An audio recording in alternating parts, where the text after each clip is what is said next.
যে এইবার খাওয়া দাওয়া নিয়ে কোনো টেনশন করতে হবে না। কেউ দেয়া চলে যেত, আগে চলে যেত, বিভিন্ন জায়গায় চলে যেত, কেউ পুলিশের সাথে চলে যেত খাওয়ার জন্য, অথবা পাশের বাড়িতে চলে যেত, অথবা দেখা গিয়েছে যে অন্যভাবে খাবার সংগ্রহ করে। বাট আমরা এবার একটা সিস্টেমের মাধ্যমে আমরা করে দিয়েছি। আপনারা সবাই দেখছেন যে আজকে আমরা সবাই এই যে হাজিরা প্যারেডের অংশগ্রহণের জন্য এই নোয়াখালী স্টেডিয়াম আমরা আছি। এই যে হাজিরা প্যারেডের মেইন উদ্দেশ্যটা কি?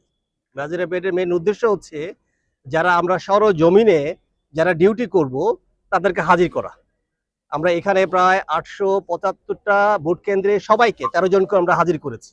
আমাদের উদ্দেশ্য একটাই, সরজমিনে যারা ডিউটি করবে তাদেরকে যেন আমরা দেখে দেখে আমরা যেন নির্বাচন ডিউটিতে এমপ্লয় করতে পারি। আর আমাদের এই নির্বাচনের জন্য আমাদের প্রস্তুতি কিন্তু একদিনের জন্য হয় না, আমরা মাসের পর মাস কিন্তু আমরা এই নির্বাচনের প্রস্তুতি নিয়েছি।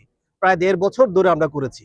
আমাদের মহাপরিচালক মহোদয়ের নির্দেশনায় কিন্তু আমরা এই কাজগুলি করছি। এই জন্য আজকে ওদেরকে সবাইকে এখানে দাঁড় করতে পারিছি। আপনারা সবাই জানেন যে এই আসন্ন নির্বাচনকে অবাধ, সুষ্ঠু এবং নিরপেক্ষ করার নিমিত্তে যে আমাদের যেই কাজ, জনগণের আস্থা নির্বাচনের প্রতীক হিসাবে থাকার যে কাজ, ওইটা আমরা ইনশাল্লাহ করব।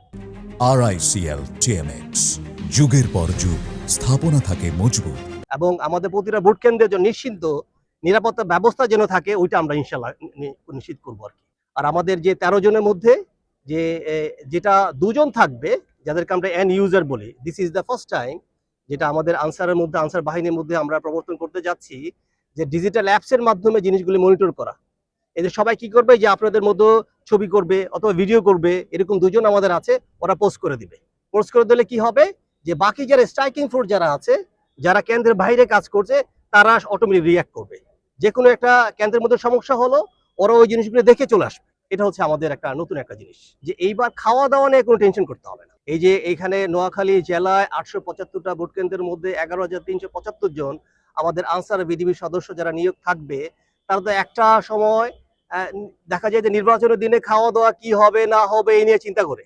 কেউ দেয়া চলে যেত, আগে চলে যেত, বিভিন্ন জায়গায় চলে যেত, কেউ পুলিশের সাথে চলে যেত খাওয়ার জন্য, অথবা পাশের বাড়িতে চলে যেত, অথবা দেখা গিয়েছে যে অন্যভাবে খাবার সংগ্রহ করে। বাট আমরা এবার একটা সিস্টেমের মাধ্যমে আমরা করে দিয়েছি, এই খাওয়ার চিন্তা করতে হবে না।